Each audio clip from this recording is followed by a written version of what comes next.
Welcome to week 4, Business Skills with Social Work.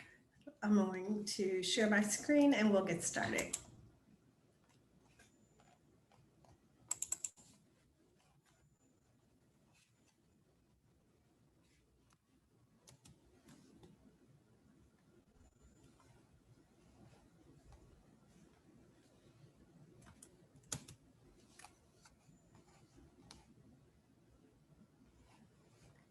Every time this happens, I wonder what's going on with my computer.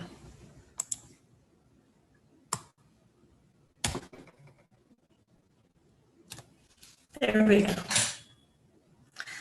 So this week we will be examining chapter 4 of the East Text and Brown section 3.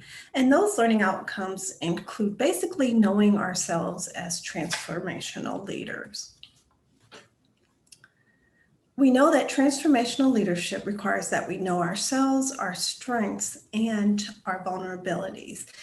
The biggest key thing about head learner, heart steward, and soul meaning maker is that we as the practitioner is at the center. It requires that we learn more about our strengths and our vulnerabilities, and we understand the dimensions of self-knowledge, self-awareness, and how self-knowledge for leadership is an awareness of leadership and our styles and how we use those styles in the roles, and understanding also knowing ourselves and the wholeheartedness of showing up authentic. As I said a few minutes ago, self is at the center. So leadership begins with you, and learning about yourself can happen through a variety of different types of leadership assessments. We only do 2 in this class, but there is the Enneagram, which includes the 9 personality types. It divides the types into perfectionist and quality performer as type 1, giver, carer, and helper as a personality type, the performer, achiever, and producer as a personality type, the romantic, creator, and expressionist as a personality type, the observer and thinker as a personality type, the loyal, skeptic, and groupist, and realtor, or the person being real, making reality as a personality type, and the cheerer, animator is another one. It also includes the challenger, boss, and the asserter personality type, the mediator / acceptor as the 9th personality type. So all of these in the Enneagram then divides into the personality types, and it tells you what you can expect from this personality and how the dominant style affects how they lead. Another example is Strengths Finder, which includes 4 leadership skills. It breaks it down to executing, influencing, relationship building, and strategic thinking. I've done the Strengths Finder before. I like that one quite well. The 360-degree feedback is another example. I use this as part of my administrative role, and when I would do the assessments for my staff, I would have them do an assessment for me. It's 360 leadership because it turns the mirror around and allows your staff to assess you. The Transformational Leadership book that we're in now also talks about the leadership circle profile and using the Transformational Leadership Circle for profile to become aware and assess your leadership behaviors and the ways of being, and also examining the competency and the consciousness of leadership. Whatever you choose to use, there's the colors, true colors as leadership assessment. You should note across time that you see the same theme as your strengths and your vulnerabilities. They may use different words to describe them, but basically you should understand the type of leader that you are. So in Brown's text this week, she says leaders must either invest a reasonable amount of time attending to fears and feelings, or squander an unreasonable amount of time trying to manage ineffective and unproductive behaviors. So we learn in this section of the book that it's important to understand our feelings and our fears, to recognize what we're afraid to do and how that shows up in how we show up as leaders, and also recognizing our feelings and being able to sit with discomfort, to be able to comfortably sit with the discomfort of feelings. So our breath rumbles are actually building that muscle that we're utilizing as part of the business skills class. Again, consider the information that you're reading this week and how it falls into the Dare to Lead Venn diagram. Daring leadership is the integration of our feelings, our thoughts, and behaviors. So the more we know about ourselves, the more we know about our thoughts, our feelings, and our behaviors, the better we are able to lead. It's about modeling and encouraging healthy and striving relationships. It's about practicing gratitude and celebrating those milestones and victories, about setting boundaries and finding real comfort in speaking up for what is okay and what is not okay, and modeling clarity and kindness. Daring leadership is full of many tools, but if we fail to integrate them as part of our leadership, we fail, according to Brown, to show up as daring and transformational leaders.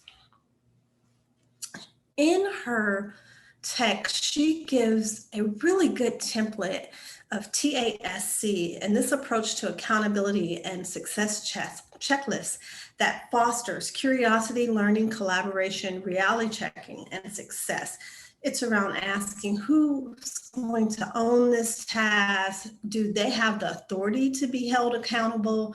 Do we all agree that we are setting up these timelines for success? Do we have the resources and the clarity of what's understood to be accomplished and a reasonable time frame, as well as do we have a checklist of what needs to happen to accomplish the task? So you can use TASC as a meeting template.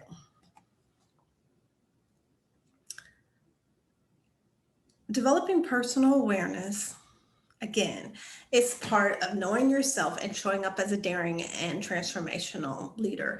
And so these questions that are present are a way to just looking at yourself more closely, your assets and your values, and doing the work of personal development and understanding what's important to you, how you are, understanding when you need your pause, how you're going to grow every day. And if you want to grow as a social worker practitioner, scheduling time for the pause and the reflect. And these are good questions to ponder as you begin to understand your role as a social work leader. This week in the law of reflection, Maxwell poses that learning to pause allows growth to catch up with you. Ironic that he would have this information when we just talked about learning ourselves, pausing and reflecting.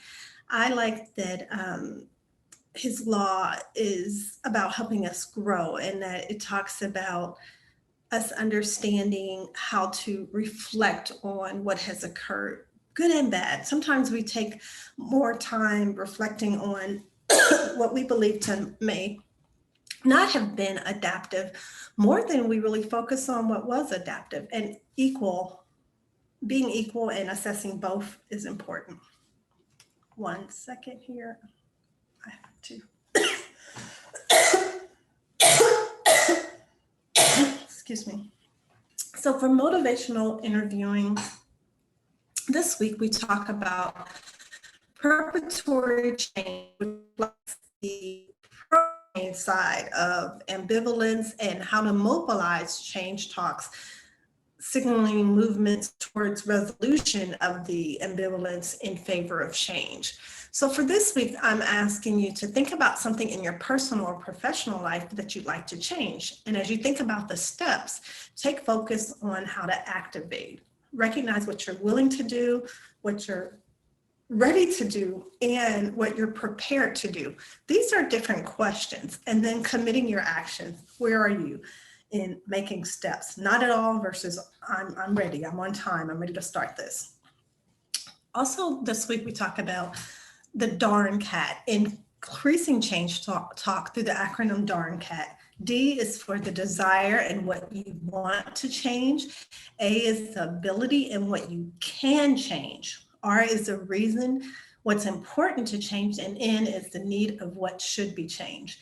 Then that's preparatory change talk. The implementing a change talk has to do with the commitment, saying what you will make changes to. Activating it is what you're ready to change, and then taking the steps, taking specific actions to change. The DARN CAT is very helpful as leaders for us to recognize where employees are and even where we are as leaders and where organization is in reference to change. So, I always give you a personal growth skill just to contemplate over the week. Look back over the difficult relationship with your coworker exercise. Only this time, consider how you'll resist the writing reflex, what you need to do for understanding, and consider the DARN CAT principles. What are you willing to change in this relationship? What do you need to change? What commitment will you make towards it, towards those changes? So that's it for this week. I hope you enjoy the readings and the activities that we have scheduled.